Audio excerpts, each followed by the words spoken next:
बात करते हैं देश में बढ़ते कोरोना की। जी हां, एक तरफ कोरोना, दूसरी तरफ ओमिक्रॉन का खतरा लगातार बढ़ता जा रहा है। 13,000 मामले कोरोना के अब तक आ चुके हैं और इसे कोरोना विस्फोट के तौर पर देखा जा रहा है। वहीं दिल्ली में येलो अलर्ट जारी है। कई तरह की पाबंदियां लागू कर दी गई हैं दिल्ली में और अभी तक 13 राज्य हैं जहां पर नाइट कर्फ्यू लगा दिया गया है और एक्सपर्ट्स मान रहे हैं कि फरवरी में तीसरी लहर का आना तय है और आंकड़े भी इस ओर इशारा कर रहे हैं। दिल्ली में मेट्रो से सफ़र करने वालों को तो अच्छी खासी परेशानी झेलनी ही पड़ रही है। साथ ही जो लोग बसों से सफ़र करते हैं उनके लिए भी काफ़ी दिक्कतें बढ़ गई हैं, क्योंकि बसेस में भी लिमिट तय कर दी गई है। केवल सिटिंग कैपेसिटी जो है उसके अनुसार ही लोगों को बैठाया जा रहा है और इसके अलावा जितने भी अन्य पैसेंजर हैं उन्हें सीधे तौर पर मना कर दिया जाता है। और इसी का नतीजा है कि चाहे वो बस स्टैंड हो, चाहे मेट्रो स्टेशन हो, वहाँ पर लंबी लंबी कतारें हैं। लोग जो हैं वो खासे परेशान हैं, क्योंकि काफ़ी समय उन्हें लग रहा है बसों को पकड़ने में, और क्योंकि बसों में लिमिट तय है जिसके चलते लोगों को अच्छी खासी परेशानियां हो रही हैं। जो लोग बसों में, क्योंकि हर बस स्टैंड पर यही कंडीशन है। हम लोगों से बात करने की कोशिश करते हैं। आपको कहाँ जाना है? आप कब से उत्तर ये धौला को जाना है हमें। कब से इंतजार कर रहे हैं? कौन सा आधे घंटा हो गया पूरा? आधा घंटा नहीं मिल रही है। नहीं पकड़ा हूँ, 1.5 घंटे हो गए यहाँ तक पहुँचा हूँ। 1.5 घंटे। प्राइवेट बस बढ़ाना चाहिए। हम लोग के पास गाड़ी नहीं है, हम लोग बस पर ही निर्भर हैं। गरीब तबका के आदमी हैं, 4th ग्रेड स्टाफ हैं।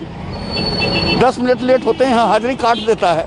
कम से कम 50 बस निकल चुकी है, मुझे बस नहीं मिली है। अब कंपनी तो 10 मिनट लेट हो जाए तो बाहर निकाल देती है। जॉब छूट जाए मेरे बच्चों का कौन देखेगा, कौन करेगा? गवर्नमेंट को हर चीज़ का इंतजाम करना चाहिए। इन्होंने बहुत सही बात कही कि अभी कल तक तो लोग हर चाहे बस हो चाहे मेट्रो ट्रेन हो वो खचाखच भर के जा रही थी। अचानक से एकदम से पाबंदियां लगाई गई, जिसका नतीजा है कि बसेस खाली जा रही हैं और बस स्टैंड पर जो है लोगों की भीड़ लगी हुई है।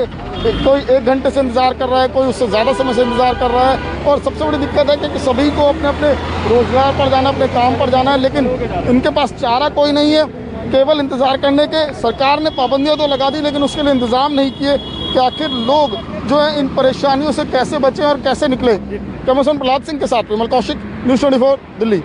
दिल्ली के तमाम मेट्रो स्टेशन पर आज भी कल जैसी तस्वीर है और इस वक्त मैं मौजूद हूँ दिल्ली के लक्ष्मी नगर मेट्रो स्टेशन के बाहर, जहाँ पर आप देख सकते हैं कि लंबी कतार है। लेकिन सबसे बड़ी बात, जो सबसे बड़ा सवाल खड़ा होता है कि जिस मकसद के लिए ये जो सरकार की तरफ से, ये प्रशासन की तरफ से जो गाइडलाइंस बनाई गई हैं कोविड की, वो मकसद यहाँ पर फेल होता हुआ दिख रहा है। क्योंकि जो सरकार और तमाम एजेंसी हैं उनका मकसद था कि भीड़ न जुटे, ज़्यादा लोग न इकट्ठे हों, लेकिन वो भीड़ अगर बात करें तो मेट्रो स्टेशन से निकलकर, मेट्रो ट्रेन से निकलकर वो बाहर सड़कों पर है। लंबी लंबी कतारें लगी हुई हैं और जैसा कि मेट्रो प्रशासन की तरफ से कल और कोरोना से जुड़ी इस वक्त की बड़ी खबर आपको बता दें, दिल्ली में पाबंदियों से भड़के लोग, जैसा कि हमारे रिपोर्ट में भी आपको दिखा रहे थे कि लोग नाराज हो रहे हैं और अब बस की तोड़फोड़ की खबर आ रही है। लोगों को पब्लिक ट्रांसपोर्ट को लेकर सबसे ज्यादा दिक्कतों का सामना करना पड़ा।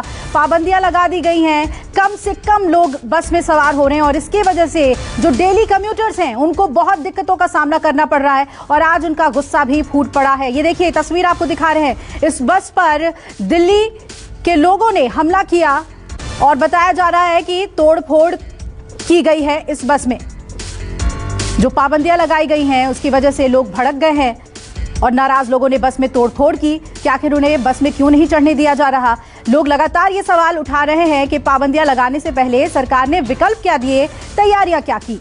एक तरफ कोरोना और ओमिक्रॉन के मामले लगातार बढ़ रहे हैं। दिल्ली में 252 मामले हो चुके हैं ओमिक्रॉन के और इस तरीके से, माफ कीजिएगा, 263 केस दिल्ली में हैं और मुंबई में 252 केस हैं और इसी वजह से दिल्ली में येलो अलर्ट जारी कर दिया गया है। दिव्या मेरी सहयोगी जुड़ रही हैं। दिव्या, हम तस्वीरें दिखा रहे हैं, लोग कहीं ना कहीं अब बहुत ज्यादा परेशान हो गए और उनका गुस्सा भी देखने को मिल रहा है। बस में हमला हुआ है आज, तो आपको तस्वीर दिखा रहे हैं। इसी बस पर आज लोगों का गुस्सा फूटा है। नाराज लोगों ने बस में तोड़फोड़ कर दी है। घंटों खड़ा होना पड़ रहा है बस स्टॉपेज पे लोगों को और जो ऑफिस जाने वाले लोग हैं उनका ये कहना है कि आपने हमें सुविधा तो नहीं दी है आने जाने के लिए, और दूसरी तरफ ऑफिस में उनकी सुनवाई नहीं हो रही है। देर से पहुंचने से अटेंडेंस शॉर्टेज की प्रॉब्लम हो रही है, उनकी सैलरी कट रही है और इस वजह से लोगों का आज गुस्सा टूट पड़ा है, सब्र का बांध टूटा है। ये लगातार उनकी मांग थी कि अगर आप पाबंदी लगा रहे हैं तो कोई विकल्प हमें दें, आने जाने के लिए व्यवस्था। कुछ और तस्वीरें देखिए कैसे लोगों का गुस्सा फूट पड़ा। और इस बस में तोड़फोड़ की गई। जहां तक आपकी नजर जाएगी सिर्फ और सिर्फ लोग नजर आ रहे हैं। और ये एक बस स्टॉप की तस्वीर है जहां पर हजारों की तादाद में यात्री नजर आ रहे हैं। इन सभी को कोई ना कोई बस पकड़ना था अपने गंतव्य स्थान के लिए। दिव्या मेरी सहयोगी जुड़ रही हैं। दिव्या, हमने तस्वीर दिखाई, बस में तोड़फोड़ हुई है और बहुत ज्यादा लोग नजर आ रहे हैं। क्या तस्वीरें हैं इस वक्त? लोगों की क्या मांग है? क्यों इतना गुस्सा?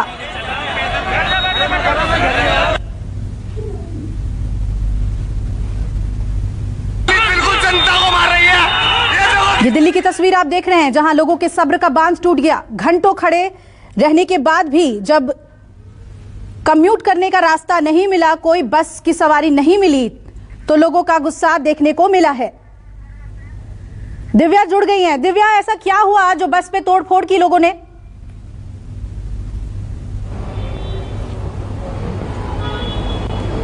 कोरोना को लेकर एक तरफ सरकार पाबंदियां लगा रही है कि कोरोना और ओमिक्रॉन ना फैले, लेकिन लोगों की दिक्कतें अपनी जगह।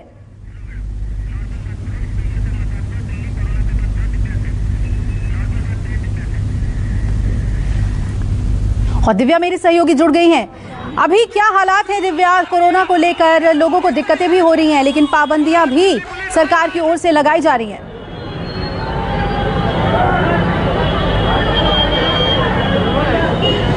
देखिए, जिस तरीके से पिछले एक हफ्ते में कोरोना ने रफ्तार पकड़ी है, शायद लोगों को ये अंदाजा नहीं था कि एक बार फिर से कोरोना की संक्रमण दर इस तरीके से बढ़ेगी।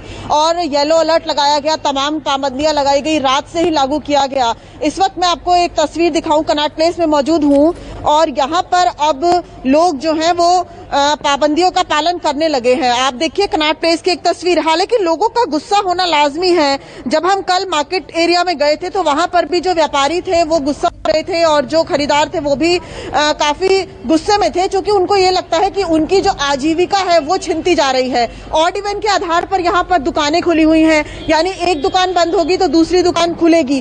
तो जो दूसरी दुकान बंद है उसे ये लगता है कि सुबह से शाम तक की जो उसकी आजीविका है वो प्रभावित होगी। और चूंकि हम देख चुके हैं कि लगातार 2 से 2.5 साल में लोगों ने इसी तरीके से जो है वो जीने पर मजबूर हुए हैं और एक बार फिर से इस तरह की अगर समस्या आई है और सरकार के पास भी देखिए कोई ऑप्शन नहीं है। अगर सरकार येलो अलर्ट ना लगाए, ये पाबंदियां ना लगाए तो क्या हाल होगा हम ये समझ सकते हैं। ये दिल्ली की जो इस वक्त हम कनॉट प्लेस में है, धड़कन माना जाता है दिल्ली की। अगर यहाँ पर पाबंदियां ना हो, ऑड इवन के आधार पर बाजार ना खुले या फुटपाथ जो है ऑड इवन के आधार पर बंद ना हो, तो किस तरीके से लोगों का क्राउड होगा ये हम नहीं सोच सकते। और जहां पर क्राउड होगा वहां पर संक्रमण दर जाहिर तौर पर बढ़ेगी। आप देखिए कि कोरोना के ही सिर्फ मामले ज्यादा नहीं आ रहे हैं, पिछले एक हफ्ते में 0.10% तक संक्रमण दर हो चुकी है, यानी येलो अलर्ट को भी पार कर चुकी है। अब अगर हम ग्रैप को देखें, ग्रेडेड रिस्पांस एक्शन प्लान जो कि जुलाई 2021 में बना था, उसके आधार पर रेड अलर्ट जारी हो जाना चाहिए, यानी और पाबंदियां लग जानी चाहिए। लेकिन दिल्ली सरकार ने आज ये फैसला किया है कि अब ग्रैप नहीं, डीडीएमए जो है वो फैसला करेगी कि कौन सी पाबंदियां लगे या ना लगे। यानी आने वाले समय में दिल्ली वालों को तैयार हो जाना चाहिए और भी पाबंदियां सहने के लिए। और ये जरूरी है, हमारे और आपके लिए भी जरूरी है, क्योंकि अगर पाबंदियां नहीं होंगी तो फिर कोरोना की संक्रमण दर या फिर ओमिक्रॉन बिल्कुल दिव्या, ये हम लोगों को भी समझना होगा। लेकिन ये जो तस्वीर इस वक्त हम दिव्या दिखा रहे हैं अपने दर्शकों को, ये बेहद चुनौतीपूर्ण स्थिति है जहां आम लोग अपने रोजगार के लिए, अपनी रोजी रोटी के लिए मजबूर हैं घर से निकलने के लिए, और दूसरी तरफ पाबंदियां लगी हुई हैं। तो अपने गंतव्य तक पहुंचे तो कैसे? और देखिए सब्र का बांध यहाँ पर टूटा है। लेकिन हम यही अपील करेंगे कि आप शांतिपूर्ण ढंग से कदम उठाएं और कहीं से भी कानून को अपने हाथ में ना लें। सरकार का जितना हो सके सहयोग करें और सरकार को भी सोचना होगा कि क्या विकल्प वो आम लोगों को दे रहे हैं, ताकि जितनी भी पाबंदियां हैं वो सही तरीके से लागू की जा सकें। मुंबई का रुख कर लेते हैं। मुंबई में नाइट कर्फ्यू तो लगा ही हुआ है, साथ ही न्यू ईयर के सभी सेलिब्रेशंस पे रोक लगा दी गई है। संकेत पाठक मेरे सहयोगी जुड़ गए। संकेत, धारा 144 भी लागू कर दी गई है। आम लोगों का कितना सहयोग दिख रहा है? क्या वो कोऑर्डिनेशन सरकार के फैसले के साथ आम जनता का दिख रहा है? लोग मानने को तैयार हैं?